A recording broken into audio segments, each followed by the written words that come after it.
কখনো কখনো আমরা ভাবি যে কোনো ব্যক্তি যিনি ধর্মের পথে চলেছেন, যদি তার দ্বারা কোনো ভুল হয়ে থাকে তাহলে নিয়তি তাকে সেই মুহূর্তেই কঠোর শাস্তি দেন।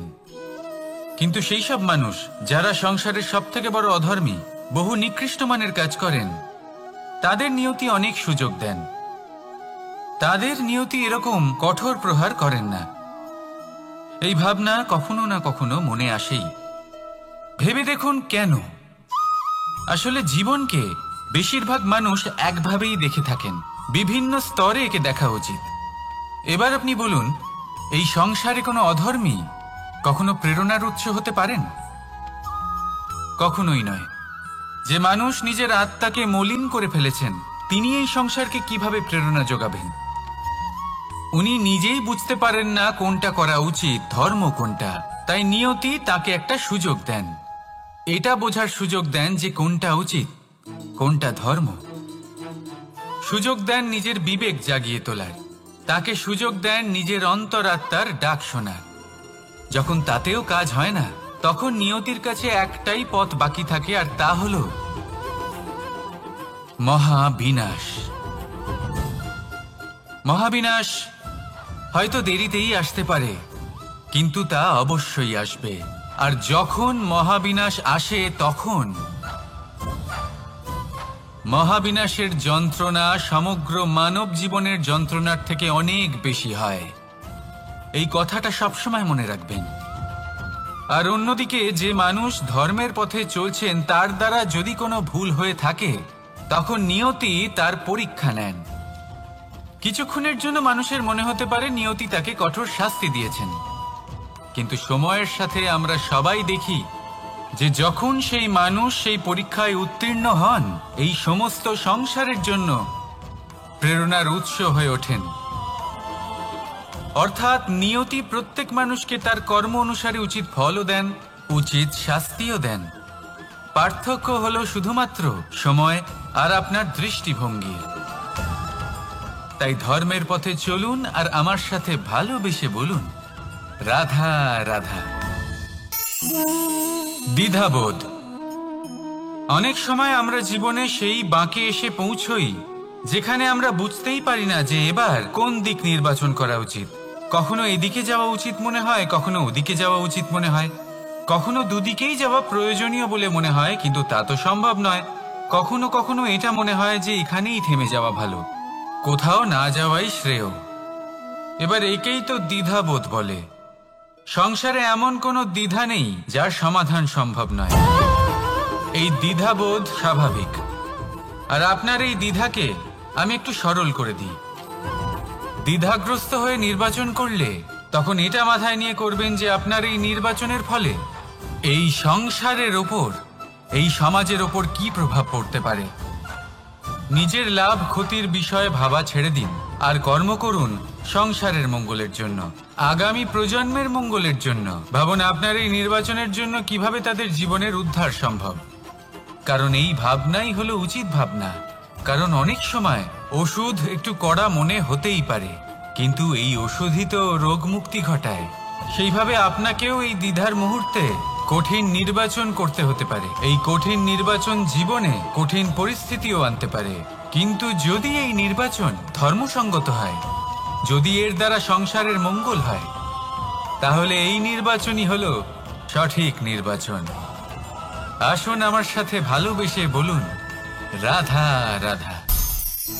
মানুষ নানান ধরনের বাসনা পোষণ করেন, তাদের নানান ইচ্ছে থাকে, অভিলাষা থাকে, নানান কামনা করতে থাকেন, স্বপ্ন দেখেন, প্রার্থনা করেন যেন তা সফল হয়, নিজের সম্পন্নতা কামনা করেন, আর শেষে নিরাশ হয়ে যান কারণ এসব কিছুই পান না। আপনাকে একটা ছোট্ট উদাহরণ দিই। জঙ্গলের রাজা কাকে বলা হয়? সিংহকে।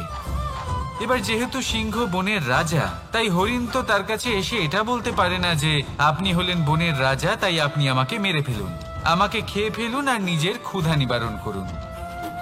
এমন তো হয় না। সিংহ যতই বনের রাজা হোক, তাকেও পরিশ্রম অবশ্যই করতে হয়, তবেই তার ক্ষুধা নিবারণ হয়।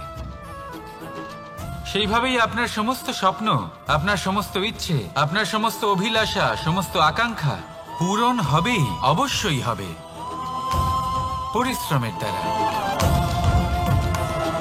শুধু ভাবলেই হবে না। তাহলে আপনিও জীবনে পরিশ্রম করুন, নিজের সমস্ত স্বপ্ন পূরণ করুন, আর আমার সাথে ভালোবেসে বলুন, রাধা রাধা। আপনি কি কখনো কোনো উঁচু পর্বতের শিখরে পৌঁছতে পেরেছেন?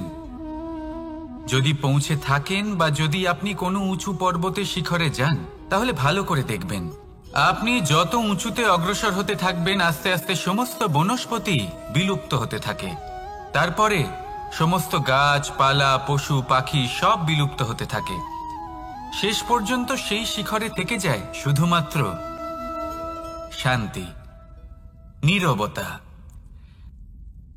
আমাদের মানুষের সাথেও এটাই হয়। মানুষ যখন আত্মবিকাশের পথে অগ্রসর হতে থাকে এবং নিজের জীবনের শিখরে পৌঁছতে চায়, তখন তার একা থাকা অত্যন্ত প্রয়োজনীয় হয়। আর তাকে তখন ত্যাগ করতে হয় নিজের সুখ স্বাচ্ছন্দ্য, নিজের সম্পত্তি, নিজের সমৃদ্ধি, নিজের সৌন্দর্য। দেখুন, জীবনের শিখরে পৌঁছনো একেবারেই সহজ কাজ নয়। এ হলো অত্যন্ত দুর্গম এক পথ। কিন্তু যদি আপনি সেখানে পৌঁছতে চান, তাহলে আপনাকে ত্যাগের প্রবৃত্তি জাগিয়ে তুলতে হবে। ত্যাগ কি সেটা জানতে হবে, কারণ ত্যাগের ফলেই মনে শান্তি আসে, আর সেই শান্তির ফলে মনে উৎপন্ন হয় প্রেম। আর এই প্রেমই হলো জীবনের অন্তিম লক্ষ্য। তাহলে আসুন আমার সাথে ভালোবেসে বলুন, রাধা রাধা। অধিকার, এটা না কোনো সাধারণ শব্দ, না কোনো ব্যবসা, নিজেই একটা অদ্ভুত ব্যাপার এই অধিকার। স্বয়ং ঈশ্বর মানুষকে জীবন বাঁচার অধিকার দিয়েছেন। কিন্তু যখন কোনো নারীর অধিকারের প্রশ্ন আসে, তখন সেই অধিকারের সাথে কর্তব্য জুড়ে যায়। এবার নারীর অনেক অধিকারের মধ্যে একটা অধিকার হলো নিজের স্বামী নির্বাচন করা। নির্বাচন করা কে হবে তার অর্ধাঙ্গ, এমন একজন ব্যক্তি নির্বাচন করা যিনি নিজের সাথে, নিজের স্ত্রীর সাথে, সমগ্র পরিবারের সাথে এই সমগ্র সমাজের পরিস্থিতিকে উন্নত করতে পারেন। তাহলে ভাবুন, নিজের জন্য স্বামী বেছে নেওয়া কত বড় অধিকার, আর যোগ্য স্বামী বাছা তার থেকেও বড় কর্তব্য। তাই নারীর অধিকারের সাথে যখন কর্তব্য শব্দ জুড়ে যায়, অধিকার নামক শব্দের মাহাত্ম্য আরো বেড়ে যায়। আপনিও নিজের জীবনে নিজের অধিকারের সাথে কর্তব্যকে জুড়ে দেখুন।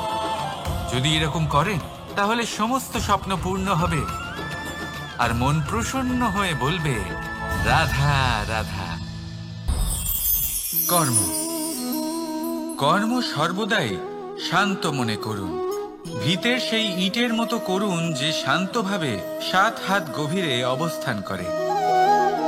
সবার চোখ যায় শিখরের সেই পতাকার দিকে, কিন্তু শিখরে থাকা সেই পতাকা প্রতীক হলো ভিতের মধ্যে থাকা সেই ইটের শক্তির, যে শান্ত মনে নিজের কাজ করে গেছে।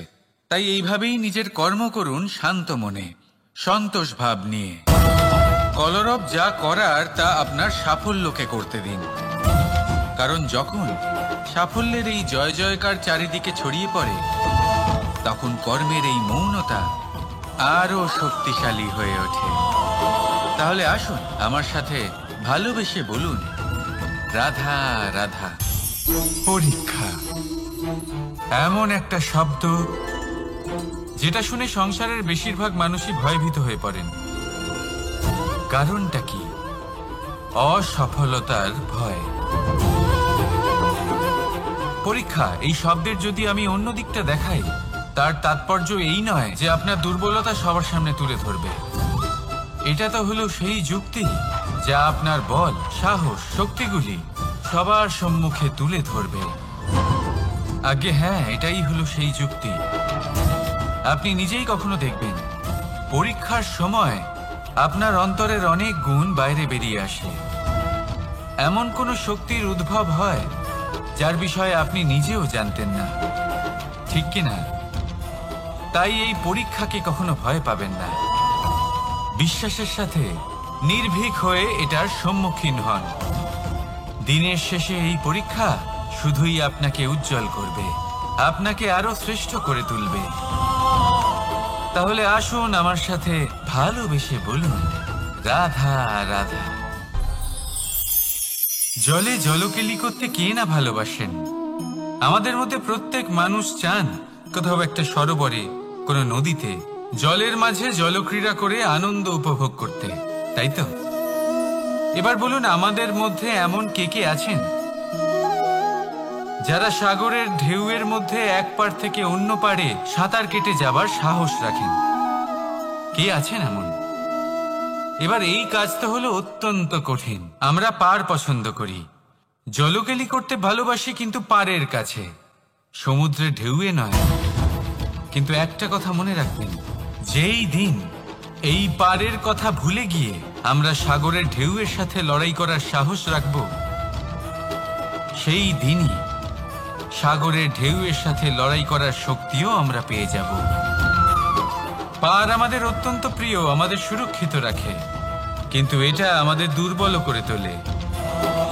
তাই এই পারের মায়া ত্যাগ করুন আর সাগরের ঢেউয়ের সাথে লড়াই করার সংকল্প নিন। নিজের প্রতি বিশ্বাস রাখুন, তারপর দেখুন কি হয়। সফলতার শিখরে আপনার এই জীবন পৌঁছবে আর ভালোবেসে বলবে, রাধা রাধা। মানুষ যখনই নিজের জীবনে নতুন কিছু করতে যায় তখন ভয়ভীত হয়ে থাকে, ভাবে যদি আমি অসফল হই তাহলে কি হবে, কে কি ভাববে, কেউ আমাকে দেখে হাসবে কিনা। যদি আমি আমার মতামত দিই তাহলে বলবো, এইসব পরীক্ষার সম্মুখীন হতে কখনো ভয় পাবেন না।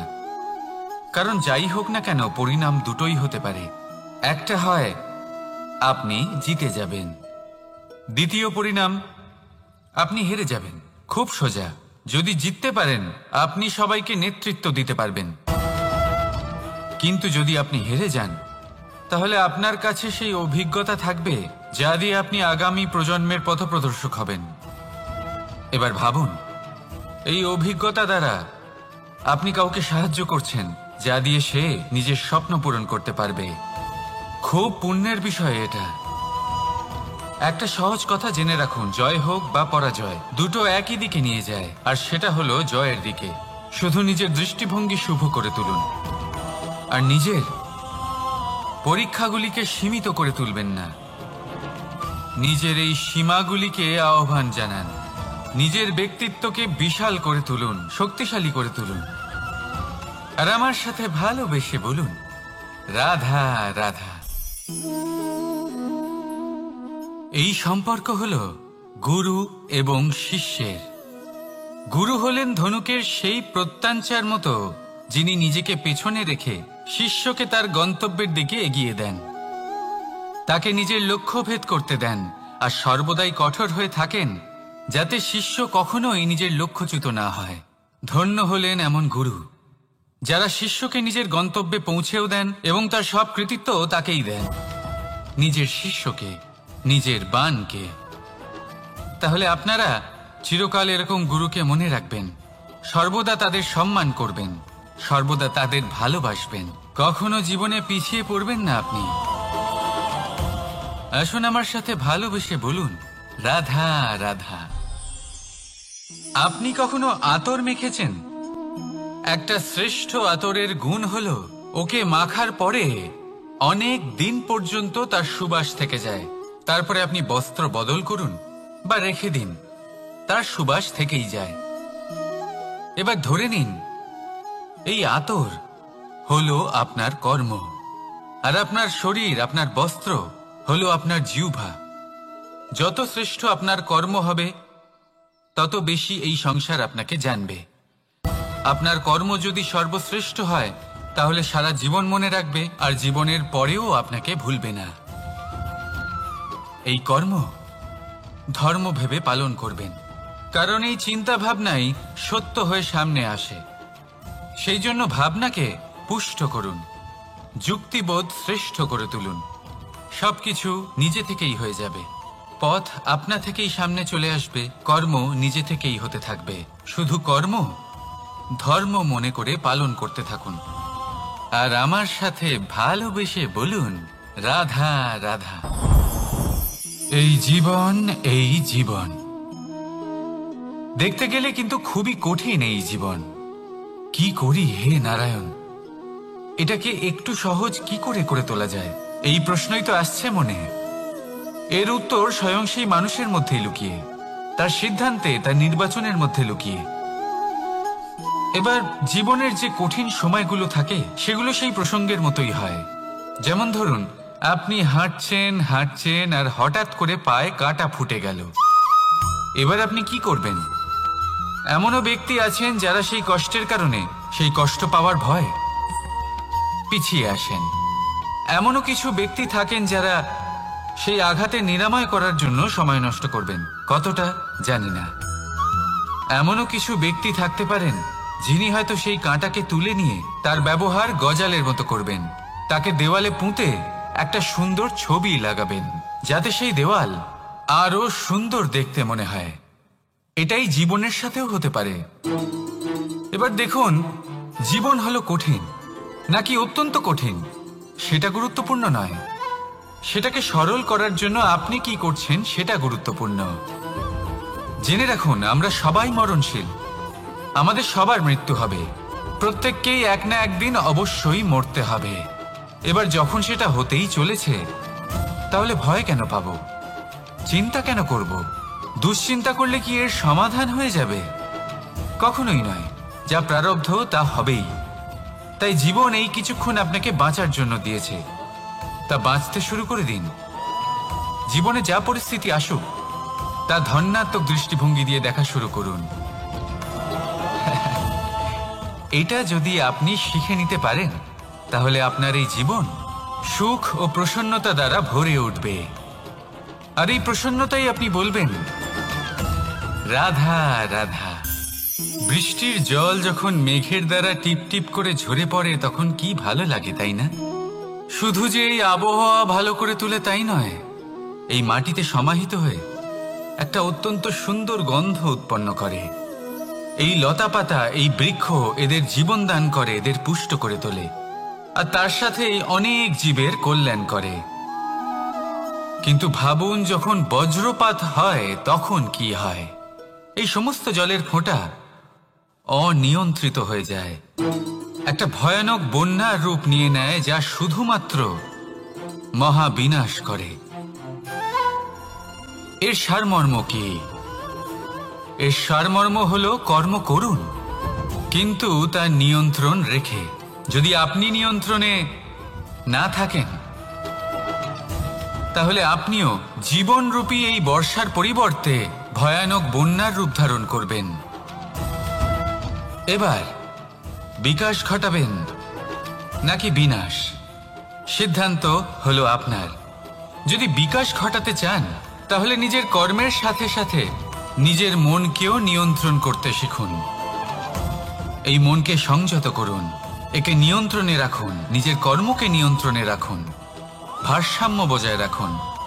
আর আমার সাথে ভালোবেসে বলুন, রাধা রাধা। কখনো ঘোড়া আর তার ঘোড়সওয়ারিকে দেখেছেন?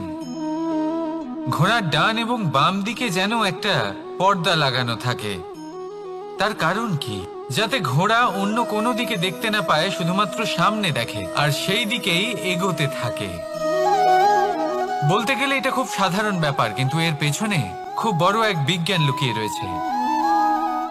আপনি যদি জীবনে নিজের লক্ষ্যে পৌঁছতে চান, তাহলে আপনাকে এদিক ওদিক তাকানো বন্ধ করতে হবে, শুধু সামনে নিজের লক্ষ্যের দিকে তাকিয়ে থাকতে হবে। তখনই জীবনে সাফল্য লাভ করবেন।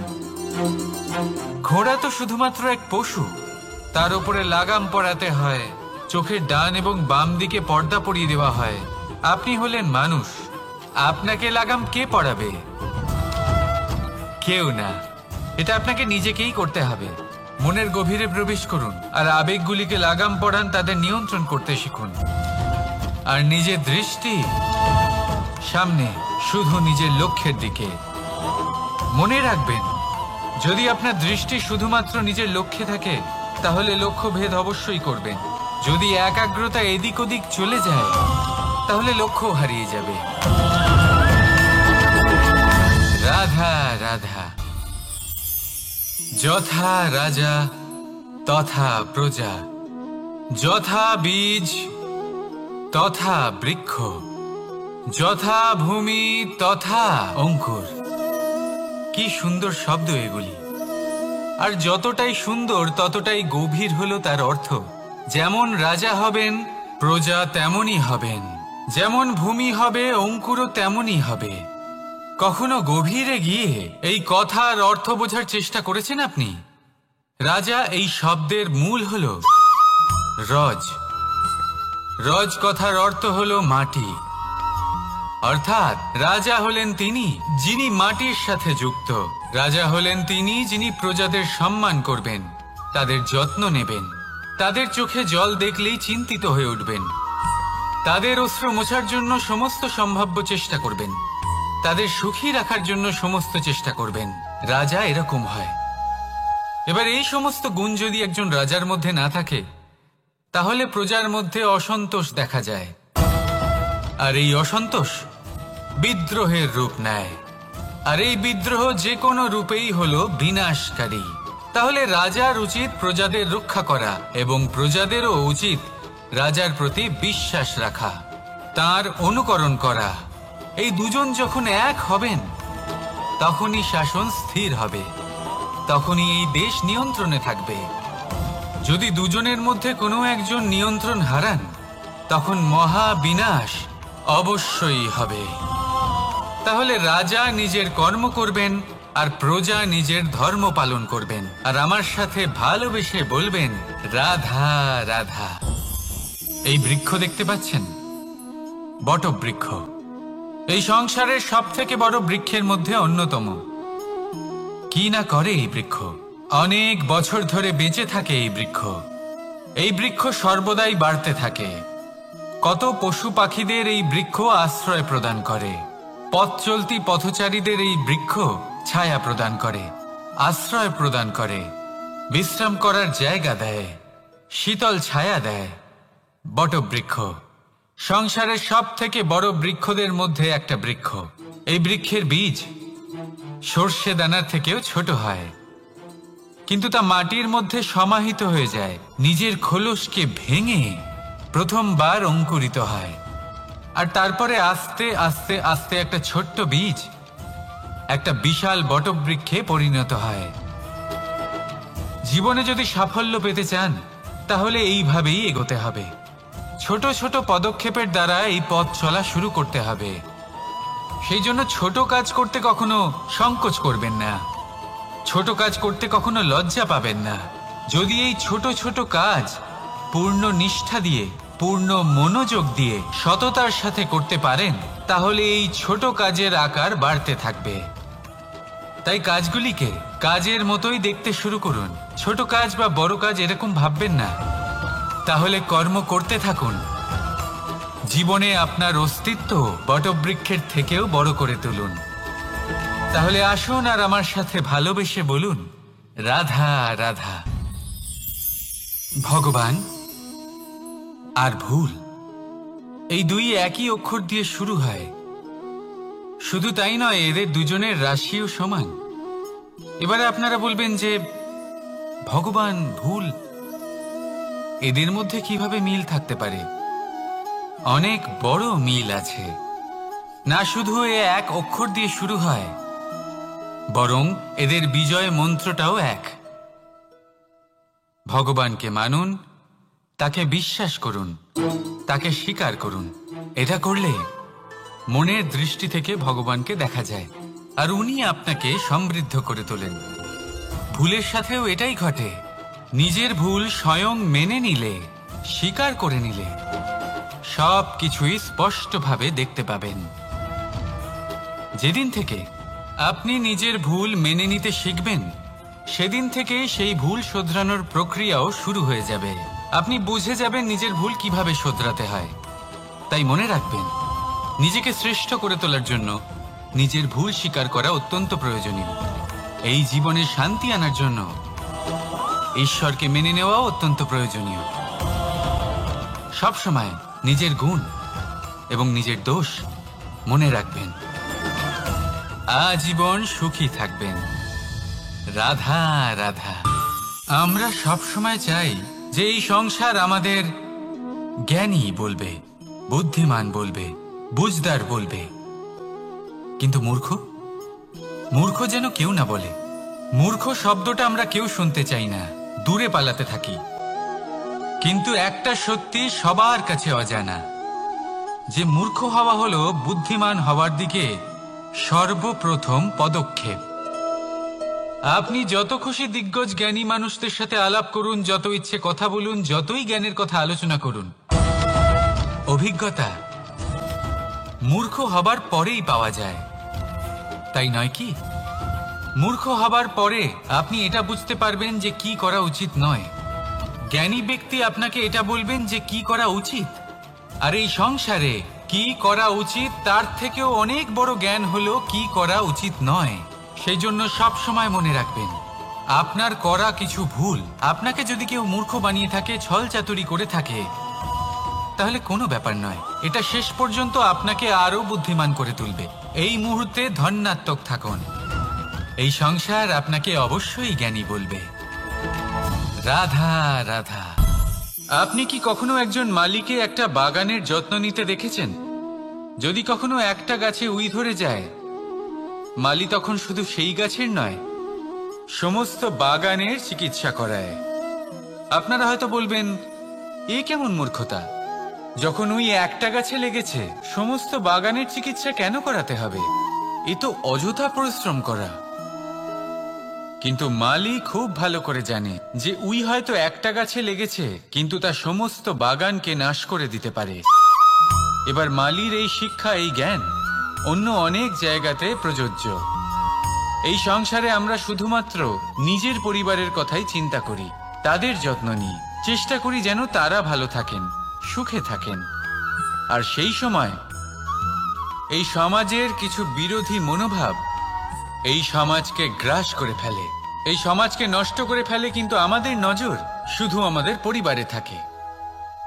সেই জন্য যখন কথা ওঠে রাষ্ট্রের, দেশের, তখন তার জন্য সিদ্ধান্ত নিতে হবে, তখন তার জন্য ত্যাগ করতে হবে। আর মনে রাখবেন, যে সমস্যায় আসুক তার সমাধান পূর্ণরূপে বাঞ্ছনীয়। এই সংসারে প্রত্যেক ব্যক্তি যদি নিজের পরিবারেরও খেয়াল রাখেন এবং সমাজেরও খেয়াল রাখেন এবং সঠিকভাবে এই দেশেরও খেয়াল রাখেন, তবেই এই দেশ সম্পন্ন হতে পারবে। তাহলে আপনিও সেই প্রয়াস করুন আর আমার সাথে ভালোবেসে বলুন, রাধা রাধা। কথায় বলা হয়, জীবনে ভালোবাসাই হলো সুখের মূল। এটা সত্য। এবার প্রশ্ন হলো এটাই যে এই ভালোবাসা কার সাথে করা উচিত? যদি আপনি কিছুক্ষণের জন্য সুখ পেতে চান, তাহলে ভালোবাসুন নিজের রুচি মতো। যদি আপনি কিছুদিনের জন্য সুখ পেতে চান, ভালোবাসুন নিজের বন্ধুদের। যদি আপনি কয়েক মাসের জন্য, কয়েক বছর বা অনেক বছরের জন্য সুখী হতে চান, তাহলে ভালোবাসুন নিজের পরিবারকে, মাতা পিতা, নিজের সন্তান, স্বামী স্ত্রী, নিজের আত্মীয়দের। কিন্তু যদি আপনি চিরকালের জন্য সুখী হতে চান, তাহলে ভালোবাসতে হবে শুধু নিজের কর্মগুলিকে। কারণ সম্পর্ক যেমনই হোক না কেন, কখনো না কখনো ভেঙে যাবেই। এই সংসার হলো এমনই যে যাদের সঙ্গ আমরা পাই, তাদের সঙ্গ একদিন ত্যাগ করতে হয়। শুধু কর্মই হলো এমন এক সঙ্গ যা কখনো আপনাকে ত্যাগ করবে না। আপনার মৃত্যুর পরেও এই কর্ম আপনাকে বাঁচিয়ে রাখবে। তাই সবসময় মনে রাখবেন, এই কর্ম ধর্ম মনে করে পালন করা উচিত। জীবনের শেষ মুহূর্ত পর্যন্ত কর্মকে ভালোবাসুন, জীবনের শেষ মুহূর্ত পর্যন্ত সুখে থাকবেন। আর আমি তো সবসময় বলি, শুধু কর্ম করতে থাকো, ফলের চিন্তা করো না। তাহলে আসুন আর আমার সাথে ভালোবেসে বলুন, রাধা রাধা। এই সংসারের অন্তের, এর বিনাশের প্রারম্ভ কিভাবে হয়? কোনো যোগের মাধ্যমে, কোনো ভয়ানক অসুরের আগমনে, নাকি প্রকৃতির রাগের কারণে? না, এই সংসারের বিনাশের প্রারম্ভ হয় আমি থেকে। এই আমি, এই তুমি, এটা আমি করেছি, ওটা তুমি করেছো, এটা আমার, ওটা তোমার, আদি ইত্যাদি। এই ভাব যখন মনে বাসা বেঁধে নেয়, সর্বপ্রথম ঘর ভাগ হয়, তারপর বসতি, তারপর প্রাণ, আর তারপর দেশ, আর সবার শেষে সমস্ত সংসার ভাগ হয়ে যায়। আর এই ভাগ হয়ে যাওয়া শেষে মনোমালিন্যে পরিণত হয়। এখন এমত অবস্থায় কি করা যেতে পারে? কিভাবে বাঁচা যায় এই পরিস্থিতির থেকে? কিভাবে দূরে থাকা যায় এই বিনাশের থেকে? উত্তর সেই একটাই, করুণা। একে অপরের দরকারগুলি বুঝুন, একে অপরের সমস্যাগুলি বুঝুন, একে অপরের দুঃখের সাথী হয়ে দাঁড়ান, একে অপরের সুখের ভাগীদার হন। আর শেষে যখন এই আমি আমরাতে পরিণত হবে, তখন এই বিনাশ নিজে থেকেই দূরে চলে যাবে। তাহলে আমরাতে বিশ্বাস করতে শিখুন, আর আমার সাথে ভালোবেসে বলুন, রাধা রাধা। এই মুদ্রা। এবারে ভাবুন, এটাই আমাদের জীবন, জীবনের সুখ আর দুঃখ। এই মুদ্রার, এই জীবনের দুটি দিক। কিন্তু যখনই আমরা ঈশ্বরের কাছে প্রার্থনা করি, তখনই আমরা সুখ চাই, আর সেই সুখ আসেও। আর যখনই সেই সুখ আসে, তখন ব্যক্তি সর্বপ্রথম তাকে ভুলে যায় যে দুঃখের সময় ওনার সাথে ছিলেন। আর এমত অবস্থায় উনি সাহায্য করেন না, উনি করেন উপকার। আর এই উপকারের বদলে মানুষের থেকে উনি নিজের জন্য শ্রদ্ধা চান। আর সেই শ্রদ্ধা, সেই চাহিদার কারণে উনি নিজেকে অন্যদের থেকে শ্রেষ্ঠ, অন্যদের থেকে ভিন্ন মনে করতে বিবশ হয়ে যান। আর আলাদা হবার কারণে তার মধ্যে জেগে ওঠে অহংকার, আর সেটাই হয় তার পতনের কারণ। এবার এতে কি করা যেতে পারে? কি চাওয়া যেতে পারে ঈশ্বরের কাছে? এই প্রশ্ন অবশ্যই মনে আসে। ঈশ্বরের কাছে চান সুখ, শুধুমাত্র ততটাই যাতে অহংকার না আসে, আর দুঃখ ততটাই যাতে শ্রদ্ধা না চলে যায়। রাধা রাধা। এই সংসারে এমন কিছুই নেই যে সব সময় একই থাকবে। যা কিছু নির্মাণ হয়েছে তা একদিন অবশ্যই ভেঙে পড়বে। কিন্তু এই ভেঙে যাওয়ার বিশ্লেষণ আপনি কিভাবে করবেন তা আপনার উপরে নির্ভর করছে। ওই আকাশের দিকে তাকান, ওই মেঘ, ওটাও ভেঙে পড়ে, কিন্তু নিজে ভেঙে পড়ার সাথে বর্ষাকে তৈরি করে যায়। মাটির ডেলা অবশ্যই ভেঙে পড়ে, কিন্তু ব্যবহারযোগ্য মাটির রূপ নিয়ে। এই ধরিত্রীর বুকে কোনো এক বীজ যখন ভেঙে পড়ে, তখন ধরিত্রীর উপর এক বিশাল আকারের বৃক্ষ নির্মাণ করে। যদি জীবনে কিছু ভেঙে পড়ে, তাহলে নিরাশ হয়ে পড়বেন না, নিজের সাহস হারাবেন না। ধনাত্মক দৃষ্টিভঙ্গি দিয়ে দেখতে চেষ্টা করুন। মনে করুন, নিয়তি নিশ্চয়ই আপনার জন্য আরো ভালো কিছু ভেবে রেখেছে, যা ভবিষ্যতে আপনার প্রতীক্ষা করছে। ধনাত্মক চিন্তা ভাবনা করতে থাকুন, তারপর দেখবেন শ্রেষ্ঠ রচনা নিজেই তৈরি হবে। রাধা রাধা। চলতে থাকা, থেমে যাওয়া, বিশ্রাম নেওয়া, তারপর দম নিয়ে পুনরায় দাঁড়িয়ে পড়া, আর তারপর আবার সেই পথ চলা। এটা জীবনের অভিন্ন এক অঙ্গ, এটার থেকে আপনি পালাতে পারবেন না। কিন্তু এই অঙ্গকে আপনি নিজের জীবনে কিভাবে প্রয়োগ করবেন, কিভাবে তাকে কাজে লাগাবেন, সেই সিদ্ধান্ত আপনাকে নিতে হবে। যারা হেরে যান তারাও জীবনে থমকে যান, আবার যারা জেতেন তারাও দাঁড়িয়ে পড়েন। যারা হেরে যান তারা হাঁপিয়ে দাঁড়িয়ে পড়েন, যারা জিতে যান তারা দাঁড়িয়ে পড়েন সেই সর্বোচ্চ স্তরে পৌঁছে গিয়ে। এবার দাঁড়াতে তো আপনাকে হবেই, তা হতেই হবে। কিন্তু কখন কিভাবে দাঁড়াবেন, ক্লান্ত হয়ে নাকি সর্বোচ্চ স্তরে পৌঁছে গিয়ে, সেই সিদ্ধান্ত আপনার। অবশ্যই দাঁড়িয়ে পড়ুন, কিন্তু ক্লান্ত হয়ে নয়, কারণ আপনাকে পুনরায় দাঁড়িয়ে পড়তে হবে, পুনরায় যাত্রাপথে এগোতে হবে এবং সর্বোচ্চ স্তরে পৌঁছতেই হবে। রাধা রাধা।